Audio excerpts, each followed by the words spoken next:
How confident is Deb Whitcass in the Philadelphia Eagles taking on the Commanders in the NFC title game? And does she want a rematch with the Kansas City Chiefs or the Buffalo Bills in a possible Super Bowl run? And of course, you got some basketball talk to have with Ryan Walker. Stay tuned for this episode of Nothing But That Sports Talk. Welcome to a platform where we debate on the top stories of the NBA, NFL, Major League Baseball, and other leagues with the best in the world of sports. You'll also get interviews with many athletes and media talents at several basketball events, including the WNBA and college basketball. My name is Rafiq Lewison, and this is Nothing But That Sports Talk. Oh yeah, welcome to another episode of Nothing But That Sports Talk. Rafiq Lewison alongside Ryan Walker. How you doing tonight? Doing good. Glad to be in the building. Yeah, lots of stuff to talk about this past week in the world of basketball, but let's tip off with something that's literally bound to happen in a long time when you beat Coach Rick Pitino, and that is St. John's. I mean, I know it's only half a game, but they literally lead the Big East Conference. Fresh off of when it gets Xavier at the Garden the other nights. So, yeah, what are your overall impressions about the way St. John's has literally established himself as one of the top teams in the Big East Conference? Oh, I'm extremely happy for St. John's. You know, I've never been a hater. I'm not a hater of St. John's. I don't have any hate for St. John's. I love all, you know, that I love all the metropolitan teams, like all the college teams throughout New York State and the Jersey area too. We make a run. You know, we know a lot of these kids and these players that play on these teams respectively anyway. And it's phenomenal what he's done. He's turned it around in one season and a half, basically. Um, I don't see the Big East is good, but they're not as strong in the past few years as they've been. And that's don't discredit to St. John's because they're playing good basketball. But the Big East is not as good as it was in the past. And with Patino being there and be able to recruit and bring his ideology and his culture there and get guys to buy in, they defend, they run the floor, they rebound, they play tough, they play hard. He expects that from them. They have a good thing going. I can't see them not winning the regular season title. Now after that, you know, winning the regular season title, and if they get to about 2021 wins, we would hope the committee by accident would just know that they're just guaranteed supposed to be a tournament team if they stay on the plate that they're on. But in the Big East, the only thing that I can see to give them a fight or beat them or compete with them would be a Marquette or a UConn. And because UConn is a national championship team, a lot of those guys are not there, but there are a few who still are, and the coach is still there, and they have a good program. So UConn and Marquette is the biggest adversary towards St. John's this season, but I still see them being as a better team. And we'll see how the Big East tournament ends up too. It'd be nice if they could win the Big East tournament in the Garden. It would be a long time since something like that occurred. But they're going in the right direction. The program is going in the right direction. Exactly. I mean, let's look at it this way. I mean, they know how to come from behind when they're down the dumps. And Kadari Richard, after 3 seasons at Seton Hall, he's really established himself as one of the best players in the Big East. I mean, the way that he's able to take it to the ability to hit clutch shots is something that you've obviously seen from since his days at South Shore. And now he's literally transitioned to the game during his senior year, coming into St. John's, a transfer student from Seton Hall, and then, of course, the one season he played at Syracuse. He's really grown up to be one of the top players in the Big East. Yeah, Kadari Richmond is a man. He's a tough guard. We see him do a lot of incredible things, and it's good what's going on with him and those guys. And you know, they got Simeon Wilcher, the kid from Jersey. They got a lot of metropolitan guys mixed up with the influx of the team that they have. And yeah, like I said, they have a really good basketball team and a really good thing going. And it's something as tough as Patino can be, what he's bringing is a different type of winning attitude to a very prestigious program, and they're following suit and they're playing the ball. And they have to, especially since it's going to be good to beat Marquette and UConn. And I had a little pep talk with Patrick the other day. He was excited about St. John's to the point where he thinks that he could beat anybody right now in the Big East. And Oh, I told the guy, listen, think about UConn. He was like, oh man, UConn ain't nobody. They lost 3 times.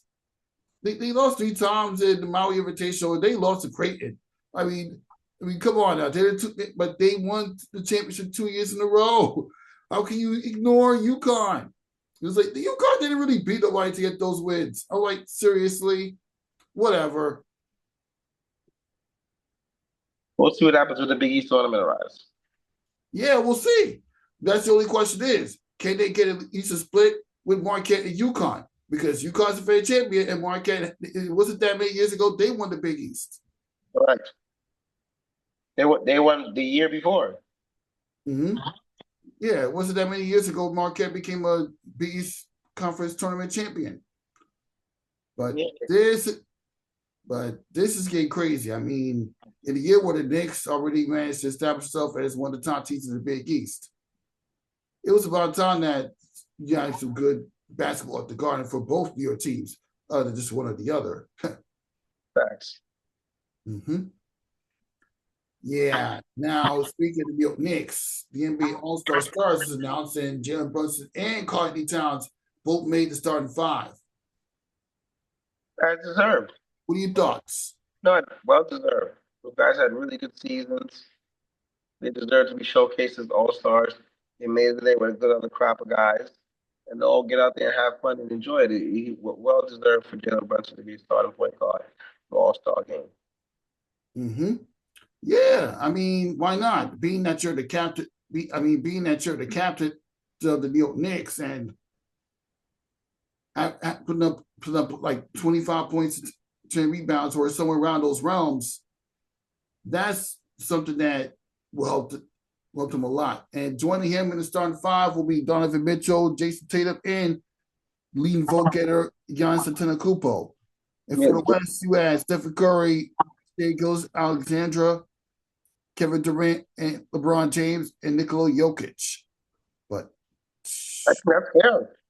I think the fans actually did it right this time, which is hard to say all the way around. Yeah, although All-Star Weekends have really been that great in recent years. Hopefully, with the new format, hopefully with the tournament format, things will change because All-Star Weekends have been kind of not great. Let's see how this one works. Yeah, let's see.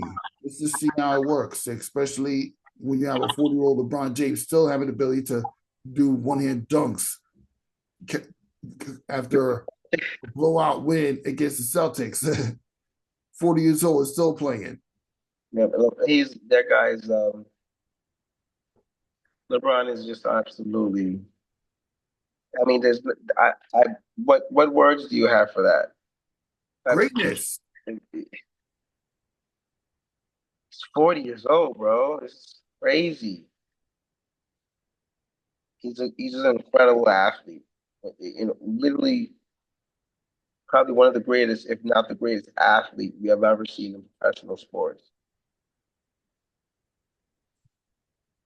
Yeah, I mean, what more can you say? The guy that said he can't play another 5 or 7 years, but he might not do that.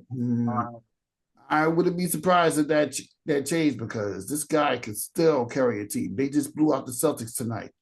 It's crazy. And like you said, he out there dunking. God bless him. Yeah, I mean, no disrespect, but everybody has their own paths to basketball. LeBron just happened to defeat Father Time and exceed expectations as somebody that played almost as long as Vince Carter. Yeah. The Robert Parishes, the Kevin Garnett's, guys that put in 20-something years, I think the Kevin Willis's. Crazy numbers, crazy, a lot of longevity. Mm-hmm. Longevity is a big deal. All right, now we get some NFL picks this past week because this past weekend in the NFL divisional round has literally been something else. From the Buffalo Bills barely surviving the Baltimore Ravens, courtesy of a drop pass by Mark. Like, man, he had the ball in his hands and he just dropped it. Yep. Though it is kind of hard to play in heavy cold weather. So, any thoughts on that game? Yeah, yeah, I mean, unfortunately, that's really what it came down to. Mark Andrews got made two big plays. Got hurt his team. Caught the first down, was driving, was kind of loosey goosey with the ball. They stripped him up, ripped him up, and they turned over. I believe they scored the other way, and then they also with the possession in the overtime. You just got to catch that football. You got to catch that football, put your butt on the ground, and he didn't do that, and it cost them the game. Yeah, and he'll be going up against the Kansas City Chiefs, and being that they play in New York, and as a New Yorker, how confident are you that the Bills can defeat the Kansas City Chiefs this time? Now that the matchup is official. I don't know. This is gonna be a tough one, man. I hate, I pick Mahomes to go all the way through. I would hate to bet against him. If I had to bet against him, I would do it for Buffalo, but Kansas City's tough to me. I don't blame you for feeling that way. I mean, the teams Buffalo, even when they do beat them in the regular season, they just can't beat them when it matters in postseason time. Right. You got to get him in those games and or somebody knock him out and you go on a good run. It's, all types of different elements going until you win it. Mm-hmm. All right. Now on to the NFC as well. It's the battle of the NFC East with the Philadelphia Eagles, who are coming off a narrow win against Los Angeles Rams, going up against the Washington Commanders, who had another upset victory against the number one seed Detroit Lions. But how about the Washington Commanders after Jalen Daniels put up some serious work? Jane Daniels, excuse me. Yes. Well, first of all, I stand corrected. The Washington Commanders are playing a really good football. They're really good on the offensive end. The kid Daniels is amazing. And they got more than a chance as anybody else because he's playing the best football at the quarterback position, playing it at a high level. And the momentum's flowing. They just want to just keep playing football, but win or lose, they're on an incredible run and they're actually there. So God bless. Mm-hmm. But yeah, I know we got this game to focus on with the Philadelphia Eagles, but do you think they're going to pull off the upset where Philadelphia inevitably reach the Super Bowl? Nope. Not even a chance. Okay, that's fair. But being the Giants fan that you are. No, I'm just teasing. They got listen, Eagles have a good team. The NFC is actually very good in general. The Lions are out. That was big time. The Eagles are good, and who are the Eagles facing? Washington. They're playing the Commanders. So like I said, Daniels is playing the best quarterback in the NFL right now, right? In the playoffs, in the active quarterbacks, they have a chance. Um, the Eagles have a lot of talent. You know what's going on with the Eagles to me that I see as a microcosm, and I could be wrong. See, Hurts came back from the injury. Mm-hmm. And when Hurts came back, he came straight into the playoffs. He wasn't playing remarkable football before he went out, but he wasn't playing bad. You know what I'm saying? Then you get hurt, and then you come back in, and remember, Saquon Barkley basically carried them to the first round victory with 205 rushing yards and 2 touchdowns. Jalen Hurts can't expect that to happen again, no matter what the weather is. So that's why this is an interesting matchup. I wouldn't be surprised if the defense has to save Jalen Hurts because I know Saquon's going to play and the defense comes to play. But right now, I trust Daniels more as a quarterback than I do Jalen Hurts. And if Daniels can play at a high level again, I just see Hurts making not the right reads and roles. He might have come back from the injury too early, whatever. But and yet, they still might make it to the Super Bowl. They're the favorite in that matchup. But I'm saying that they just better be careful. The kid is playing good. He's scoring points. Yeah, I mean, the way that they rack up 45 points against the Detroit Lions, My goodness. you can't make this stuff up. But call me crazy, but I might pick the Washington Commanders to win, only because the Giants fan in me would hate to see Saquon Barkley win the Super Bowl with another team.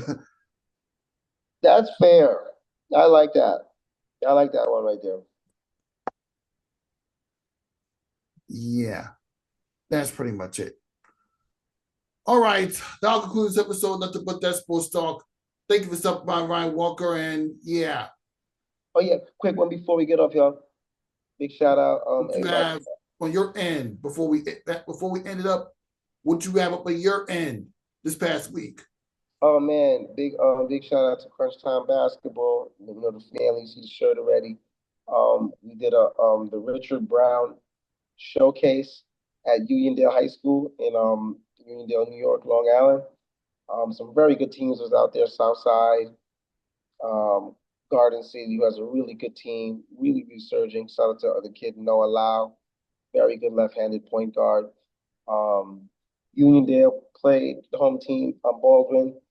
We had the kid Chase Timberlake and Ethan at the point guard, and Baldwin. They had a really good team with Mari and KD and Aiden, the transfer from Holy Trinity, and it was just a really good basketball team, well coached by Jazz Styles and our guys and them. So it was a really good showcase this weekend. It was snowing. I think blistering snow when we came out. You're telling me. Blistering snow Sunday, bro. So but it was a really good showcase. So that's still in motion. Um, and we'll start the Crunch Time Pro Am League sometime in February. So that'll be back in motion, and we'll be ready, and everybody be ready for that. Stay tuned. Everybody's gonna definitely love this winter. I'm still with the Fire and Brotherhood. Announcement done week by week. Their regular season is very much coming close to an end. They're coming close to their postseason. So we about to put it into high gear. They have a championship coming in March. So big shout out to my man John Peloso, um, what he does with the Brotherhood and get me involved to be a part of what they do down there. And big shout out to my guy Prime Studio Focus LLC, my man with his takeover tournament, for giving me the opportunity to live stream the pro-am games they have there, on top of live streaming Eagle Academy high school games and being able to do interviews and so on and so forth there through all this tournament. So we got a good thing brewing over there too. We use the Gary Charles Classic. We did the I Love Bebo side. So we got a lot of things that's brewing. And it was just good to be there last weekend, seeing all those different stuff. And high school basketball is clicking right now. Like you said, college right around the corner. I already called my guy Swinger. So when the Big East tournament comes, we got some tickets to go down there and watch some of these games. So everything besides that is good, and I know you doing your work too. So that's what we're here for. It's nothing but sports talk, right? Crunch Time Basketball. Yeah, and I gotta get into this because I just witnessed the MLK weekend classic games, which wrapped up with Nazareth scoring a narrow win, 53-50 against South Shore at South Shore. Right. That was very intense, but literally Holland pulled off a victory for Nazareth as usual. South Shore put up a much better fight than Canarsie did, but yeah, I just told you the results. And Coach Blue was there just to watch Smoke put us to work at the coach's side. So, yeah. And it was a good game. South Shore, compared to their usual years, are having a little down year, but they're still. They're 6-6 with two games behind Canarsie for the division lead, but they're not as good. No, they're not as good in the past, but they some of the young kids are finally surging. That was a good way to compete against Nazareth. Nazareth is definitely one of the top teams in the city, and if not one of the top teams in the state. So they'll stay at it. I know Blue and Coach Smoke and those guys, all those guys on the bench, they're gonna stay at the kids and keep working with them, and eventually in due time things will change. Mm-hmm. And while we're on the subject, I mean, I actually started my doctorate program, and yeah, it's a PhD. I'll say more about it when we get off the air, but I will say this though, it was literally cold walking around St. John's the past few days. I bet it was. I'm lucky. Yeah, I just had to find a way to stay warm while doing all that this week. And that's it. For Ryan Walker, Rafiq was on. We'll see you next time. Okay, this is literally a continuation from my interview with Ryan. Now we transition to some beautiful ladies that's coming on. Of course, Deb Whitcass is on, and we got a new special guest on the show for the first time, Shay Holland. She's apparently a career coach in the TV hosting industry. Welcome aboard, ladies. Thank you. How are you? Doing all right. Yeah, as usual. And now we get to have some continued conversations about some NFL. But first, Shay, let everybody know a little bit about what you do in the TV industry. Okay, well, thanks for having me. I'm a TV host. I'm based out of Los Angeles.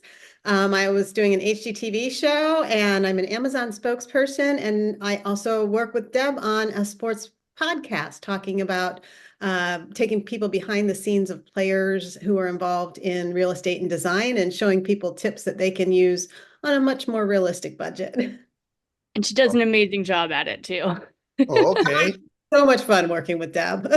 So we have a blast. Yeah, I could tell. Yeah, I could tell by the reels that you guys had some pretty good chemistry. So I figured, why not bring you aboard? Since yeah, it's only right. Yeah, why don't you talk a little bit about? Yeah, why don't you talk a little bit about like how you got involved in working in TV, Shay? Oh, okay. So I actually went to school for broadcast journalism. So I started as a newscaster and covered heavy duty crime, investigative reporting. So all the not fun things, kind of like what Deb has done for Crime Expose. That was what I was doing for the news. And then, yes, it is a lot. The secrets I can tell, but sports is much, much, much, much better. Sometimes they intersect, sports and crime, but hopefully not too often. And then I came to LA kind of unexpectedly. And when I was in LA, I was introduced to hosting, which was an opportunity for storytelling in a much more creative way. And so that's what I've been doing for quite a while now. But I mix the two, journalism and hosting and sports, actually three. So it all works out. Yeah, it works out, and it might as well because the fact that you're able to learn many different things outside of what you would tend to study when you go to school. I mean, what are some of like life lessons that you learned while doing everything you were doing? Mainly the thread that connects them all is storytelling. And, I live here in Los Angeles where we've been going through this really horrific time with disastrous fires. And I read this quote that said, storytelling is one of the best coping mechanisms. And I thought that is what was so true, because right away, as soon as things were going on, my natural instinct was to start telling stories, start talking to families, start just like raising awareness, because there's just so much, that comes out about, especially California, that is not right. And I know that, the families that I'm close to are just, regular average families. One of them lived in a mobile home, they lost everything. And so for me, storytelling is something that it comes from the heart. It comes from a place of empathy. It comes from a place of fun. And that's what my biggest life lesson probably has been from those threads of life, is just the importance and the value of storytelling. And to piggyback off of you talking about storytelling, like why the story perspective became important to you working in this industry? That's an interesting question. I've been a storyteller ever since I was a kid. I started out, just making up stories in my mind, like other kids just play with toys. I would make up stories about the blocks, they had each, or the Legos or whatever, and I just had this really vivid imagination for storytelling. And so it's just been something that just has always resonated with me. And it is something, just the the ability to change people's lives. I've done other disaster responses, like in Haiti after the earthquake. And the people there said something to us that stuck with me was, don't forget us. And I thought, wow, that's the power of storytelling there, right there, that we can say, we won't and the people of California are saying it right now, the people of North Carolina, please don't forget us. And the only way not to do that is to keep those stories alive. And so it's just been a fire that's always been in me, to be able to, it sounds kind of cheesy, but serve humanity through storytelling.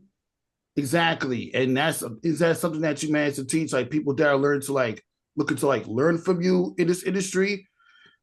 I do some coaching, and I teach hosts the value of their own story. Like, we each have a story, and sometimes it's hard to figure out your own story and how that can relate to audiences. And so, for example, like with sports, when Deb and I met, we found that we had this mutual love of sports, and she probably has a similar story, how, it was the way we bonded with our fathers originally. And we just love, like in my case, I loved being with my dad, and my dad was an NFL hopeful until he went into the military. And so the way that we stayed united, is through football. Like, even, when I went home for a couple of weeks ago, the Bears were still on. It was before the playoffs, and nobody would eat until that game was over. And I thought, I'm like, when you have a Black family and football is more important than food, that is a culture. And I love that sports culture and the sports community.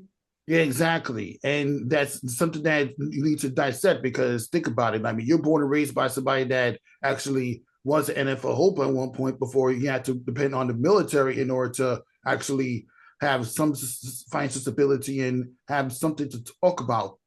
Yeah. And how, like, being somebody born and raised by somebody that played in the NFL, like, how is that? What can people learn from having a family connection within football?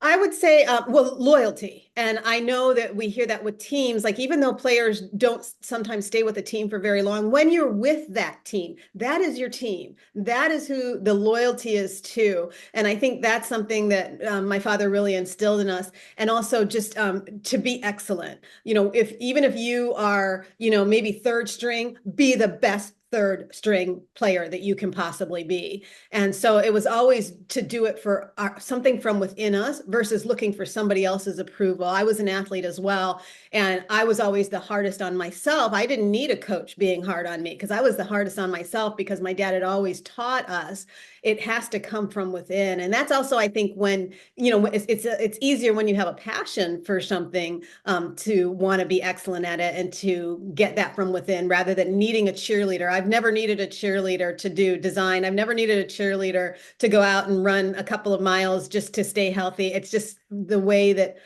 I'm also wired, that I am my biggest supporter. And I think that's what keeps me going. That's very interesting. I mean, the fact that you managed to support yourself independently while being an athlete, that's really something that you got to take into consideration. Yeah. And I think that was definitely something that was modeled by my father. I think, being in the generation he was raised, where the military was still segregated, and he was one of the only Black Rangers of his time. And I just, so he just always instilled in us this: you've got to believe in it for yourself first. And then, then maybe other people will believe in it. But even if they don't, if it's something that you believe in, to go for it. And so, yeah, I love military life. I love the sports life. I love the whole community. There is still an honor, I think, in those communities that maybe, I think, I'll call them civilians for lack of a better word. And people who've never played sports maybe don't get and don't understand that honor, and that as a team, and it's not like somebody's better than somebody else. I can't even really describe what I'm saying, but if you've ever been part of a team, like one of the teams, I'm still in contact with a lot of the girls I played soccer in junior high, and we still still talk about how we lost this massive championship game. I don't know. I'm not even going to tell you how many decades it is later, but we're still like, oh man, I wanted to win that for you. You know, we didn't want to necessarily, we weren't trying to win it for ourselves. It was a collective. I wanted to win it for Mary. I can tell you all their names. I'll tell you first names. I wanted to win it for Mary. I wanted to win it for Missy. I wanted to win it for Sue. I wanted to win it for Pam. And even all these decades later, we're still united by it. And my best friend was playing on the opposing team. And she's like, man, if we had never played you that day, I might never have met you. That helps a lot. Now, before we continue the conversation, Deb, as long as you've been working with Shay and learning from her in this interview right now, like, what are some notes you've taken? Some notes from Shay. Mm-hmm. Shay's amazing. Good friend. She's such a talented host. I've learned a lot. Just I love her passion. And she, you know, she always she's such a go-getter, and I think that I've learned a lot from her in that regard. Like, Shay never gives up, and she always goes for it, and she doesn't hesitate. And so I think that's the main thing that I've learned from Shay, working with her, is, you know, just keep going, just keep kind of I don't want to say keep renovating, but keep making changes and keep making it better. And that's, I mean, I think that's the main thing that I've learned from her and working with her, and in our friendship as well. Yeah. See, and all that is very important, because you're getting to share your knowledge and wisdom with other TV hosts and people that actually toughens up other people looking to break into this industry. And Shay, from my understanding, that you actually have a career hosting platform where you encourage other people looking to be on their talent and cover sports, lifestyle, entertainment. I mean, what are some things you tell people that you teach in terms of developing their hosting skills? Yeah, so I run a group called Host in LA, and it's now a global organization, but we started with about 50 students. I didn't start it, somebody else did, but I was one of those students in a hosting class about 10 years ago. And it's just, now we're up to, you know, maybe 4,000 professionals in the industry. And what my goal was when I took it over, I found it extremely hard to make connections. I wasn't one of those people that had connections in Hollywood. I didn't go to school out here. I didn't know anyone when I moved here. So it's really hard to meet people. It's really hard to network. It's really hard to meet agents and managers and casting directors, especially. And so my goal was to begin to build a bridge for hosts to meet the people that could further their careers. And so I started doing some in-person, a lot of events and everything. Those were kind of shut down by the pandemic, but we continued with Zooms and things like that. And so now we have pretty much every single industry, I guess you could call them gatekeeper, in that group as well. Casting directors, agents, managers, producers, people that can hire hosts. And my goal was to make sure that hosts have an avenue to fulfill their dreams. I can't say I necessarily thought I was going to be doing that as a host. I really did see myself initially as kind of a facilitator. But sometimes the reward comes when, you know, you're not looking for it. And that's what happened in my case with the big breakthrough coming with HGTV, when somebody tagged me in a post in my own group. And I submitted, and the rest is history. Yeah, now you're hosting shows on HGTV. And for those that don't haven't really known about you for the first time, why don't you tell us a little bit about what type of shows you host and what people will actually learn from the shows that you're hosting on HGTV? Well, my passion is home renovation, and that comes from when I was a kid. My dad would have me work with him on our houses from a very young age. You know, military housing is not that pretty, and we lived on military bases most of my growing up years. So we do a lot of home reno, we do a lot of furniture refinishing, and again, we would do it with excellence because it's the military way. It's the way that I was raised, and I just always loved it, but I never considered it that I was going to be hosting in it. And then I was talking to another coach. Her name is Barbara Barna Abel, and she was going to be doing a Zoom for Host in LA. And she realized I had been, I think I'd been building a deck that day or something. And she said, "You were what?" And I said, yeah, well, yeah, the deck needed rebuilding. And she's like, why are you not on HGTV? And I had never considered it. And I'd never even submitted for a show that was like, I take it back, maybe once I had, but I hadn't really considered it as a viable, career for somebody like me. And I submitted, and I think the next day I heard back, and I had already, I booked the show.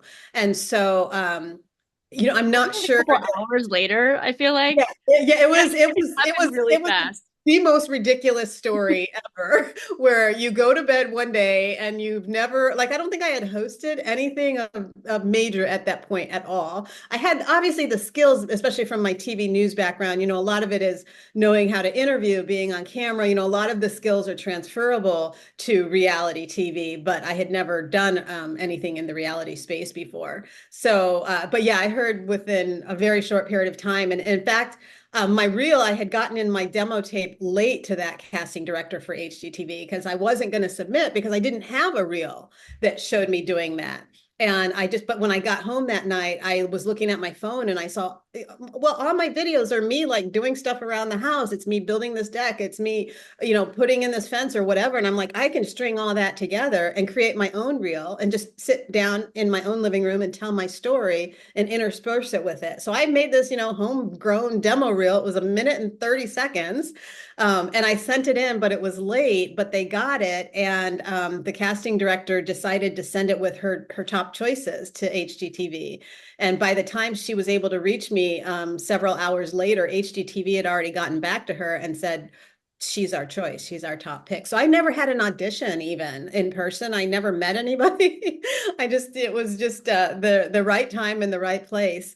And then from there, I had been, and I had been trying to get jobs as a host before that, but it's a very competitive industry, as we all know. Sometimes there can be 10 to 15,000 people per role that are auditioning. And so it is hard to stand out. And I'm not what I would call a big personality. I'm not the life of the party type of person. In fact, I'll be in the corner watching the life of the party person and just going, wow, they're fascinating. Never danced on a table in my life. I'm not going to be that one on, the Desperate Housewives. And so I think, it took a while for me to kind of find my path. But what I realized with the HGTV show, the sports community is so important to me. It is my, really what draws my passion out. And so I was looking for a way to combine design and sports. And it just took a while before Deb and I hit on it with the segments I've been doing on Blonde Blitz, her podcast. And it's just been amazing for me. It's been just a dream come true to be able to combine design and sports. Yeah, I mean, seriously. I mean, you got athletes showing out at fashion shows wearing some of the most stylish clothing you'll ever see. You got showing out at red carpet events, WNBA drafts, All-Star Weekend, and all that would not have happened if somebody within that field didn't combine design and sports. Yeah, and I do interior design, so I need to work on the fashion myself. I should probably take some tips from some of these players. My gosh, when you see them entering these days, it's like, what the heck? Yeah. Yeah, you definitely had some interesting fashion choices in the past. Yeah. And I guess it does go back, like I'm thinking of what's the basketball player that would always have different hair colors, got in a lot of trouble. Who am I thinking of? I can't think. But no, so I guess it's always been there, but it seems like more so than ever with the fashion side of it. But with the design side of it, where interior design, so many of these guys are actually involved in interior design. And Deb and I found that out when we were pitching a show, a sports-inspired home renovation show. And we were looking for football players in particular who might be able to come on the show and help families who had messed up their renovations. And we were shocked at the response. So many of these guys had gone to school in interior design or architecture. They studied it, they'd done it themselves. And I think part of that is just because it's one of the things that, they don't have to be out in public. They can do anywhere. And a lot of the players are buying and selling houses if they're getting traded or whatever. And so there was I can't even remember how long the list was, Deb, but it was a lot. We had about 50 people at one point that had some sort of interest in home renovation. Yeah. Yeah. And it's funny because my family was raised by people that know what they do about building houses. So let's just say I kind of have an idea of home invasion and why it's a very interesting topic to talk about, especially for any athlete looking to move into new homes in homes right now. Yeah. Yeah. And a lot of the players, there's a lot of, mortgage companies that are run by former NFL players. There's a lot of real estate. And I was reading one interview or article, and it was asking, in fact, my neighbor is actually a former NFL player who runs a real estate company. And they were asking, why are so many former players involved in real estate? And they said, some of the dynamics are similar on the field, that you are, you constantly have to be improving. You constantly have to be diligent. There's that resilience, and you have to, there's the getting to know the people or teammates, if you want to call them that, and working with them. And so it was a dynamic. But I also find that from the people that I know, a lot of the guys that I grew up with are former NFL players as well. And they hire each other. So it becomes a kind of a community where they have a career after football, because as you guys know, the average NFL career playing football it's less than 3 years, right, Deb? Mm-hmm. Yeah, it's around 3. Mm-hmm. Yeah, so it's short career that they're going to play. Yeah, that's pretty much how it is. I mean, the NFL, you don't have a guy play until he's 40, 50 years old. Oh, wait, you do. Tom Brady. Never mind. One out of how many? And I think Tom has at least another year in him. I really wanted to see him come back and play so badly. I was like, yes, for the GOATs. Yes, for the old guys.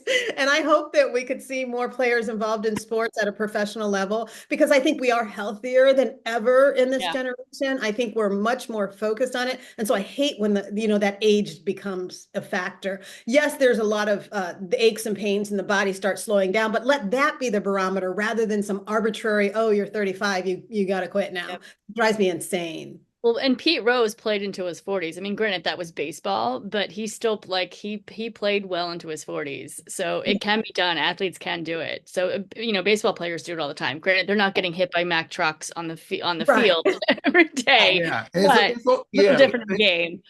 Yeah, and LeBron James is 40 years old and doing one-hand dunks at games against the Boston Celtics. And then and he's 40 and he 39 years old, he won a gold medal. So what are we talking about?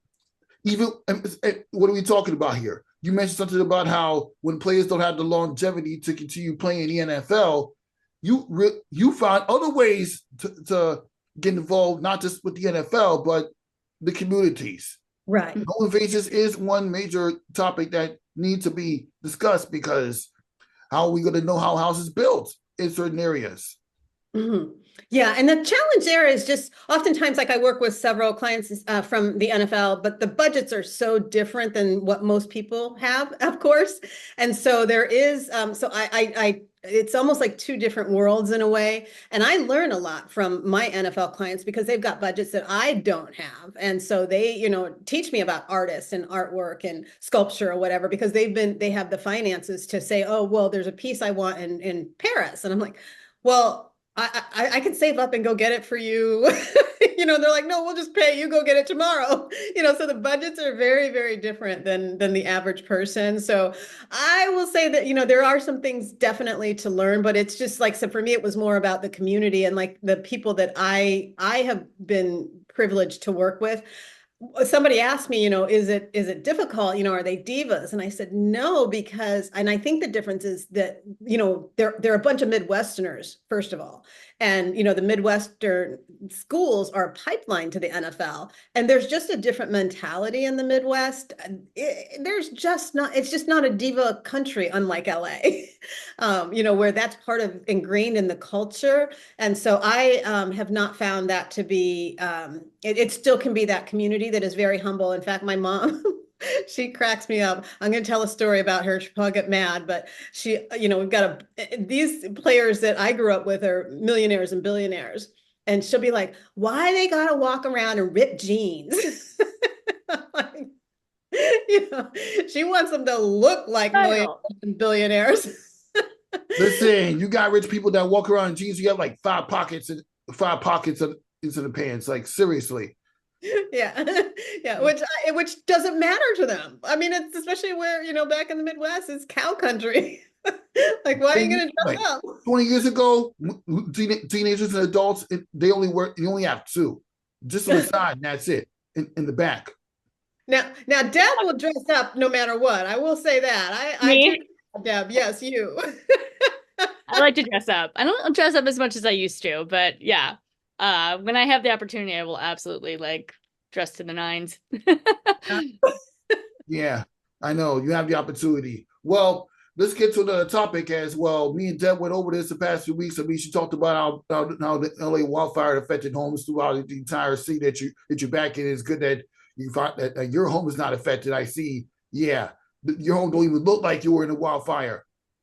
Yeah, no, I'm a couple miles Got from lucky. Palisades fire. So yes, and Deb's a little bit further south even than me. And it's been a terrible, terrible time. I'm not gonna lie. It's still difficult to just try to get your mind around. Today, I just came back, as a matter of fact, from a site where I was volunteering to help families start to rebuild, just their wardrobes. They are just, they don't even have hairspray or hair shampoo or whatever. And so it was a site that, it had families come in and just pick whatever they wanted, no charge. And I actually had to just work in the back and restocking, because at first I was out on the floor where trying to help the families find their sizes and that stuff. And I'm like, I couldn't do it. It was, and there's something that is still just so extremely raw and emotional, even for me, just having watched it. Like when I would walk out my back door, it was just flames that you could see just a little bit in the distance. And I said to my neighbor, the first day the fire started, I walked out to go to the beach, and I had had my phone off all day. So I knew something was going on, but I just didn't realize the scope of it. And when I walked, I couldn't believe what I was seeing. Because I knew that where it was burning was the village, not the mountains. And that's why I had turned my phone off. I thought it was just in the mountains. And I ran over to my neighbor and I said, "Are you seeing this?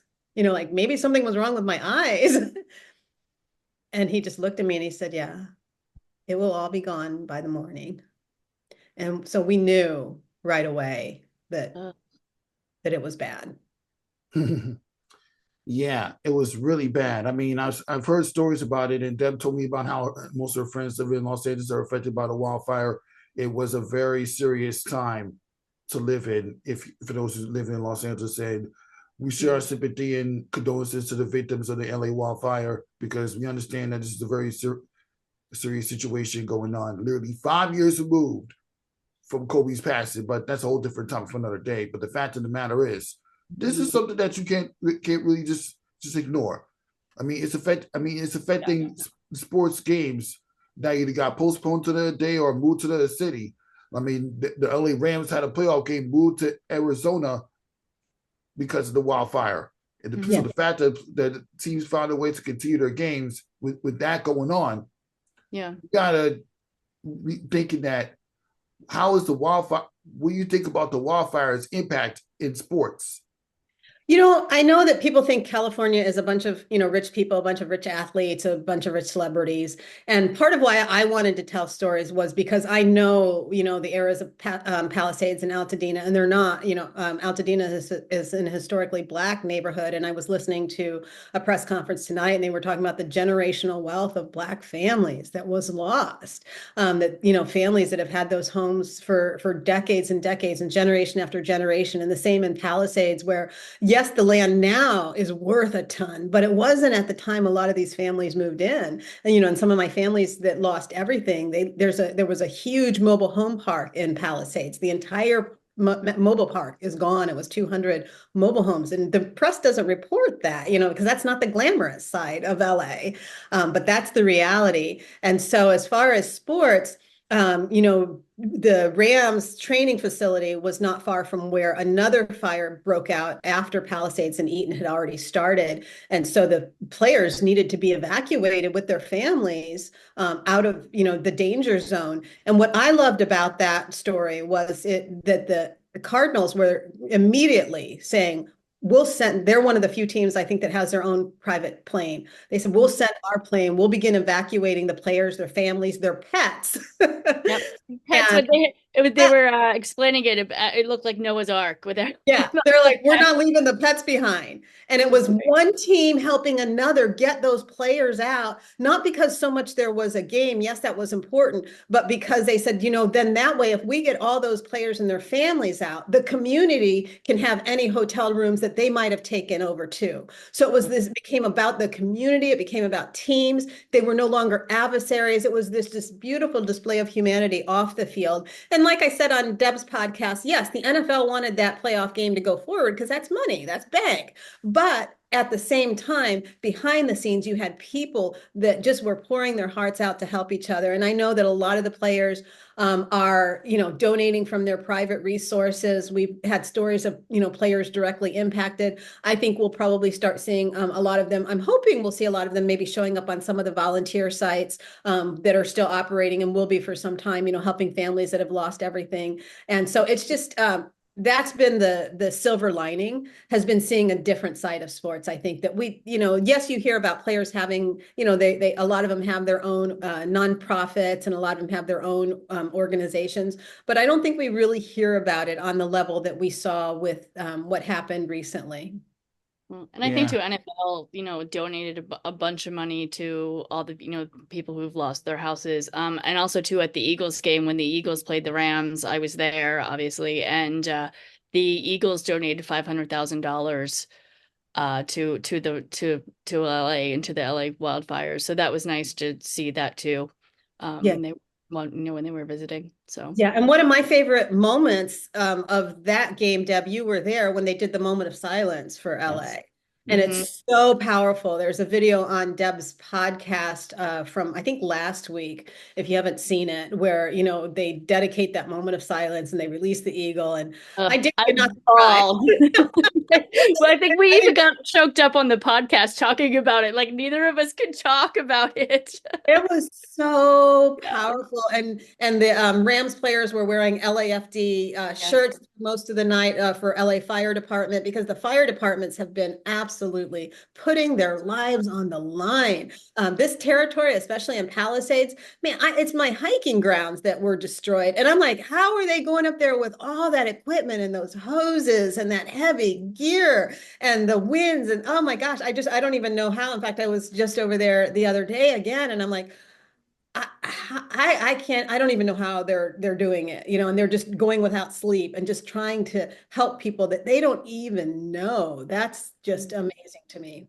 Yeah. I mean, and I struggled a lot too with that Rams Eagles game too, because on one hand, I bleed green, everyone knows it. And on the other hand, I live in Los Angeles and I have for 20 years and I love everyone here. And I have so many friends and friends and colleagues who have lost houses.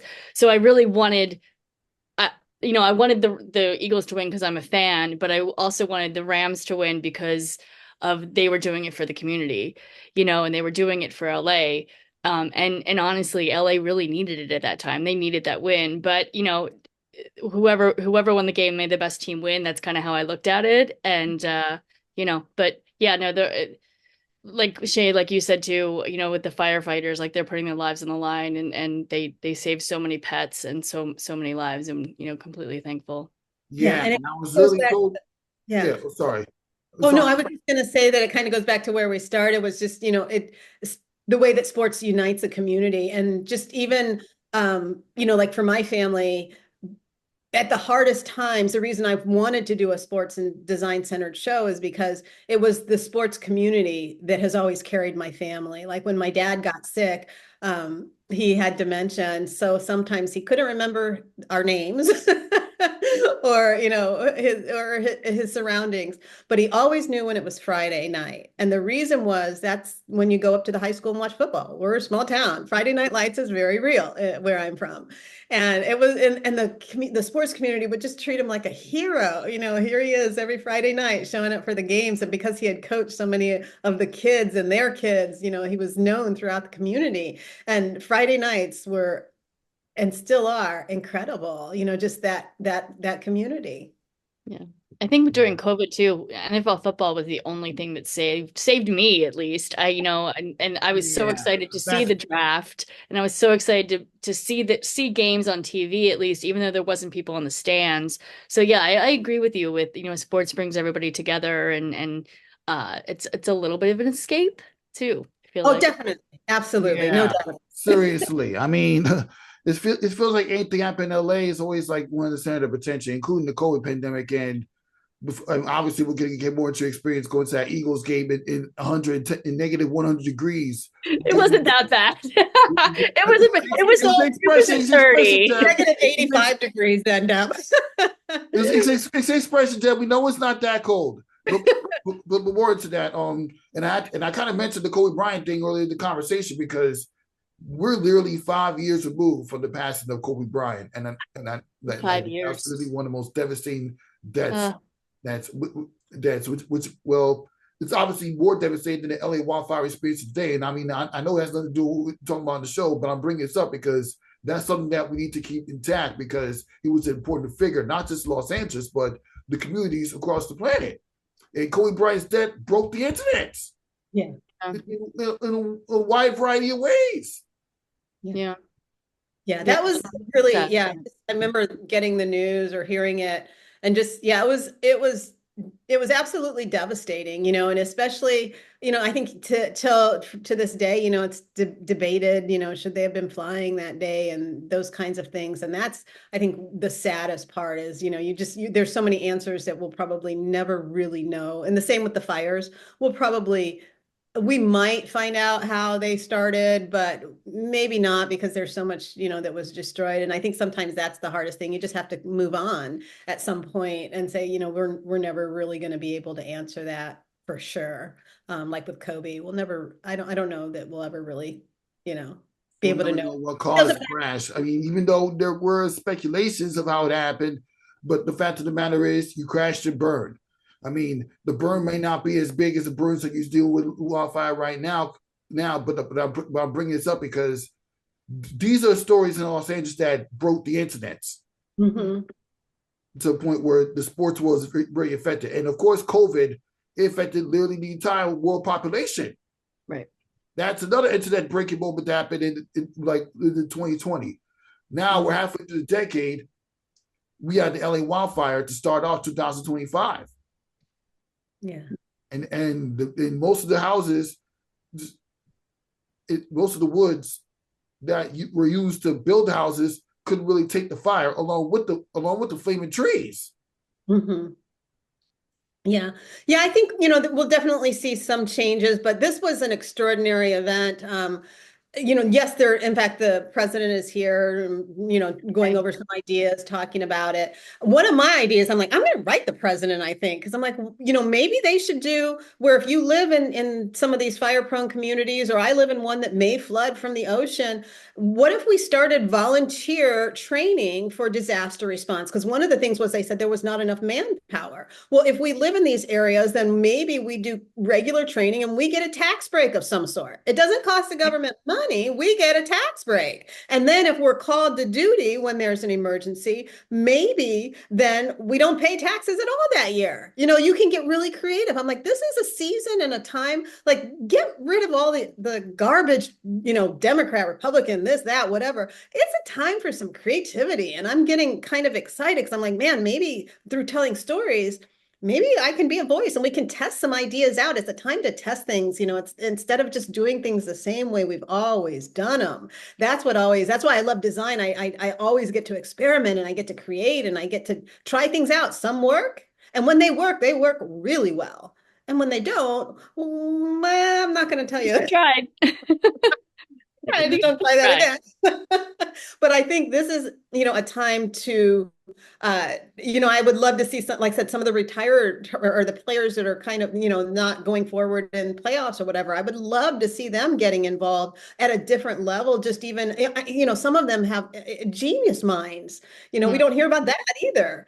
And just think about what it takes to be a quarterback. Yeah. And just how many plays? Hundreds and hundreds and hundreds of plays. That playbook, is huge. I mean, these guys are geniuses. I remember it.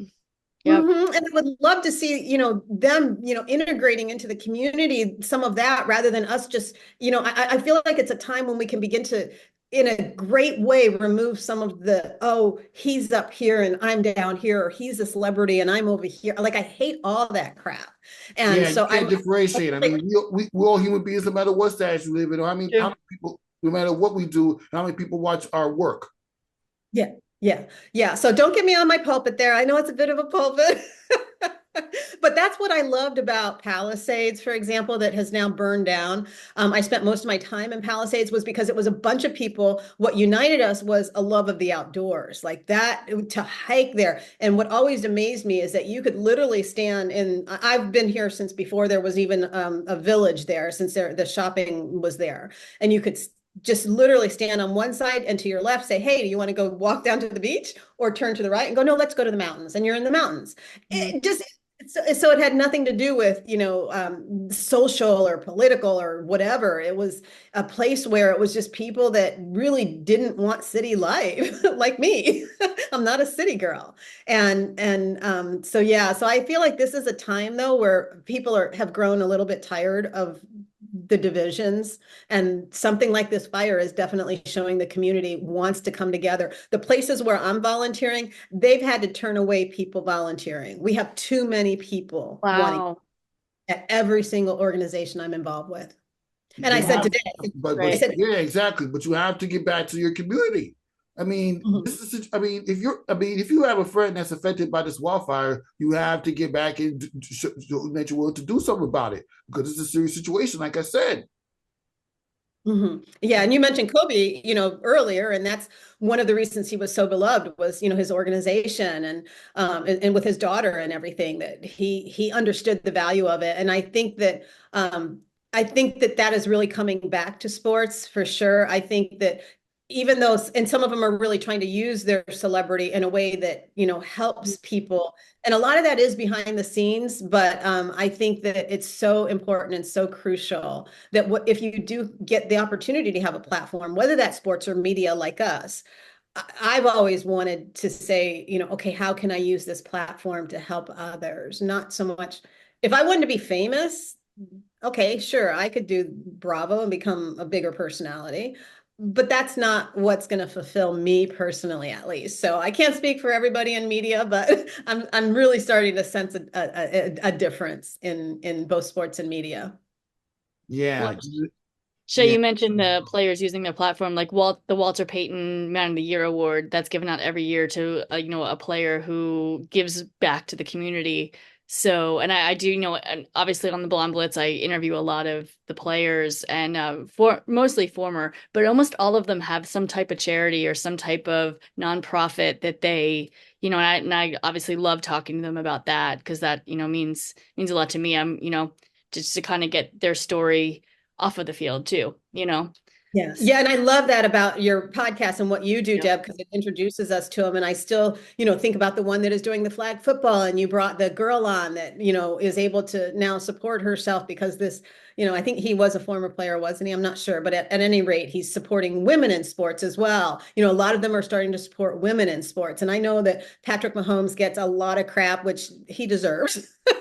But he's also such a visionary that he and his wife have built and Brittany too. Stadium, right? As his wife, Brittany, the first stadium for exclusively for women's sports. It's a soccer stadium back in their hometown, and I'm like, man, here's this guy who doesn't need to do that at all. Like, and I love it that they're a visionary for women to come into our own place in sports as well. And so, yeah, I just think the impact that we're going to see in the next few years is really exciting. Yes, it's very exciting. All right, now we got to transition some NFL talk as well. Obviously, I know, Deb, your team, the Philadelphia Eagles, are back in the NFC title game, like literally a year after getting smoked by the Tampa Bay Buccaneers, and get the Washington Commanders. Bucks are out. This is probably has to be the toughest matchup for the Philadelphia Eagles that they have in the NFC title game, because you talk about a 16 Commanders team that doinked through the Tampa Bay Buccaneers and steamrolled the number 1 seed Detroit Lions. And a few weeks ago, I asked you about how confident you were taking down the Detroit Lions in a possible NFC title game, and they're not even in the NFC title game. So, to switch up the question, how confident are you that you can defeat the upset-minded Washington Commanders? I mean, the Commanders have passion and they have talent, and I'm a little scared, I have to be honest. I think the Eagles are going to prevail, but it's going to be a tough game. The Commanders, they have nothing to lose. They're going to play their hearts out, and they looked amazing playing the Lions. What was that score? 44 something? 45-31. Yeah. Who would have thought? I didn't think the Commanders were going to go past the wild card, and here they are for the NFC conference. So yeah, it's going to be a tight game. I think both teams are going to give it their all. I think the Eagles are a more balanced team. I'm a little scared though that Cam Jordan's was questionable today at practice. That's the Eagles center. That could be an issue. Is Jason Kelsey available by chance? Just saying. On the other hand, Deron Payne also was questionable for the Commanders, which I never love to hear anybody's hurt, but Payne is one of their main defense that I am worried about. So yeah, it's going to be a great game, but I think the Eagles take it. Yeah. I mean, it's tough because you want a Cinderella story, but you know what? With all due respect, I'm gonna go with that mindset because this Commanders team look like they could win it all. No, absolutely. Either I feel like either one can. You might not beat the Buffalo Bills or the Kansas City Chiefs, but if you get to the Super Bowl and pull off a Cinderella story like what my New York Giants did in 2007 and what your Eagles were 2 victories away from doing in 2008, then we can't talk about nothing else. Oh yeah, we can't get the Pittsburgh Steelers won the Super Bowl as a 16 as well. We can't ignore that. And of course, Aaron Rodgers, Green Bay Packers got it done as well. But more to the point, it's been a while since we had a 16 or in this case 16 or lower get this deep into the postseason. Yep. So and they split the season. They split, the Eagles won the first game, Commanders won the second game. So yeah, they're coming. If I'm an Eagles fan, I would be confident that we can beat the Washington Commanders because you guys have been this deep into the postseason with Jalen Hurts as your quarterback before. Yep. But also too, I'm a little worried with Jalen's knee. They're saying there's rumors are he's fine. What was that? I said that's true. Yeah, I mean he was hurt. He was hurt on that field. He had trouble running, and he gave up that safety because he had to. So he's obviously going to play, but I personally don't think he's 100% healthy. So yeah, that's. And I love Kenny Pickett. I think I like Tanner McGee, but they're not Hurts, So I think we're going to see a lot from Saquon Barkley. I think he's going to hand off the ball a lot. I mean, Eagles are a run team anyway. That's what they should. I always say go back to basics, go back to the run game, and that's what I think they're going to do. Yeah. And that Travis Kelce magic, the way he pulls it out, I think if he can do. And forget it. Yeah. No, and speaking of Travis, like the Bills and Kansas City game, like where was Travis all season? You know what I mean? He didn't need to put the pedal to the metal for the season. Yep. So neither did Patrick. Neither one of them did. Yep. And Patrick, all of his passing yards are down this season, as well as even his running yards as well. So he's not even in the Pro Bowl either. Like he wasn't. And the thing about him, I was just reading before we came on that he's just received this devastating news that his grandfather is in hospice on. Oh no. And I'm like, the guy just had a baby. His grandfather's in hospice, and yet he's still this machine on the field. Yeah. And so I don't think any of that's going to be a distraction for him. So I think it's going to be Eagles. Yeah, no, when he's focused, and and they always come back to win. And it's interesting because I was talking to someone today, and as much as I think the Bills are a better team than Kansas City, like I think they're a more balanced team.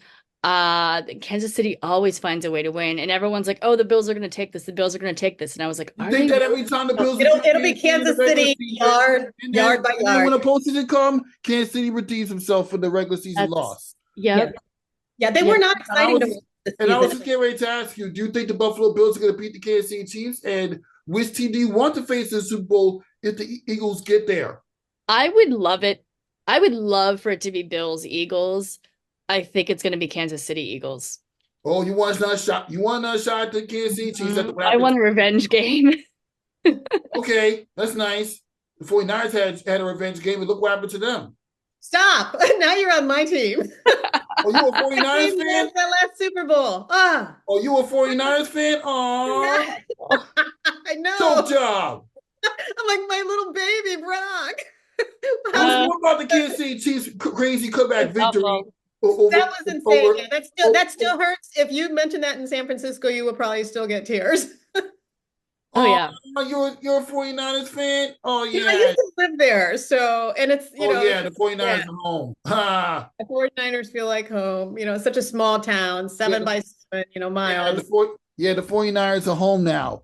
They were in the Super Bowl last year, but they're home. So tough. They were really plagued by injury though. They have a really good team. I think they have a great team, a great squad, but the injury bug just demolished them this season. Yeah, like the injury report on your podcast, Deb, was just like at the beginning of the season. Even it was so long. The injury reports.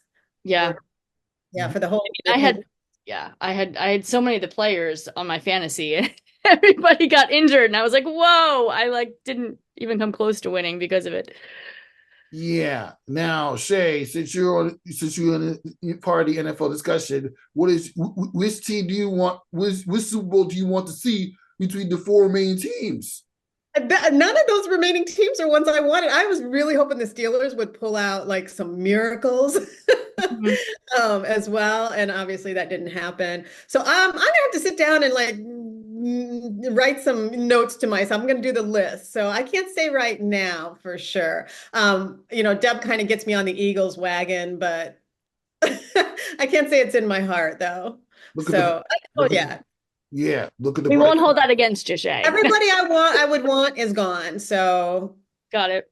Look at the bright side. At least your team, at least you were in the Super Bowl last year. Well, my Giants, we stunk up the joint big time. we had two wins on the road, and we didn't win the home game until we weren't supposed to against the Indianapolis Colts. But that it's a red time to say that we should have lost that game to the Colts just so we could get a top 2 pick in the NFL draft at least. But it's fine if we could get either Shedeur Sanders or Travis Hunter. Yep. So there's that. I've always the last 5 years I've done brackets, and I've picked the Bills every single time to win Super Bowl. Every single year I do it. You're doing it to yourself, Deb. Every single year they don't do it. You're doing it to yourself. That's why that's one where I'm going to take those trophies in the back. I want to know who you picked this year then. I picked the Eagle. I did 2 brackets. One I picked the Eagles and one I picked the Lions. So the Lions are home. And the Lions are gone. So I know that's why when you win that one. I really wanted a Lions Cinderella story. Yeah. Mm-hmm. Oh yeah. And I thought the Lions would beat the Eagles too. And I mean I said it on this podcast. So yeah. Oh yeah. And another interesting story that happened today. Pete Carroll has been named the new NFL head coach for the Las Vegas Raiders. Oh, okay. I didn't know that. Quick thoughts on that. I love that he's back in. I was bummed when he got let go from the Seahawks, and I liked Antonio Pierce at the Raiders. He obviously didn't do great this season, though. I liked him when he was the interim coach. I think Pete Carroll will do well. I knew he was interviewing there. I didn't realize he had gotten the job. Yeah, I mean that franchise needs a makeover. Tom Brady needs to give up broadcasting. He needs to keep owning a team, and he needs to have the comeback of the century. Just all we need is one more year. I think that would be just incredible. He's not, but he's staying in shape. So I'm like, you know what?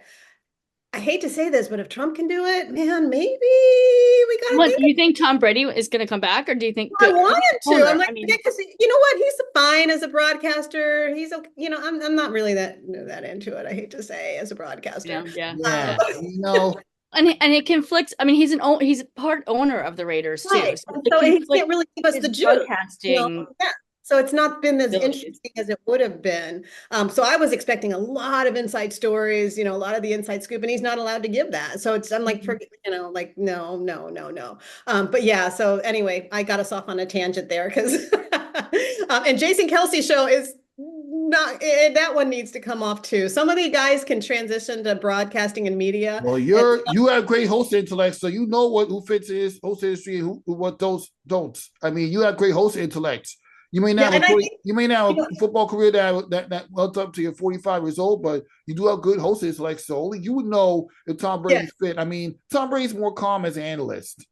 And like I said, he's just not giving what I was hoping, which was more, here's what's in the mind of, the player. Here's what's, and Tony Romo does that. And you know what? Like Greg Olson does that. And you know what? And you know what? I have a friend that had a conversation about how people are always making career transitions from athlete to hosting or hosting to athlete. The people need to learn to stay in their lane. Either you're a football player or you're a TV host or TV broadcaster. Like, look at Michael, what's his name from GMA? Michael Strahan's doing a phenomenal job as a host. And so has Gronk. Gronk's done a great job, I think. I think because he's himself. I think he really brings something. Travis Kelce's, Deb and I went to taping of his show when he was here in LA doing Are You Smarter Than a Celebrity? Blew me away how good he was as a host.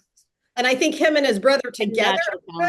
Yeah, just Jason alone, he needs, I think, that balance that Travis brings, which is the unfiltered, like, I can laugh at myself. Like, I think that's the problem with some of the guys that they can't really find that lighthearted moment like Tom Brady can't, I don't think. And I think Jason tries, but it's just not really, it doesn't come off to me, at least, as this is truly authentic in what they're bringing. But I love when I see players become host. I think it actually, it really adds a lot to the game, especially for those who aren't fans. I don't want to see Taylor Swift. I want to hear about the game.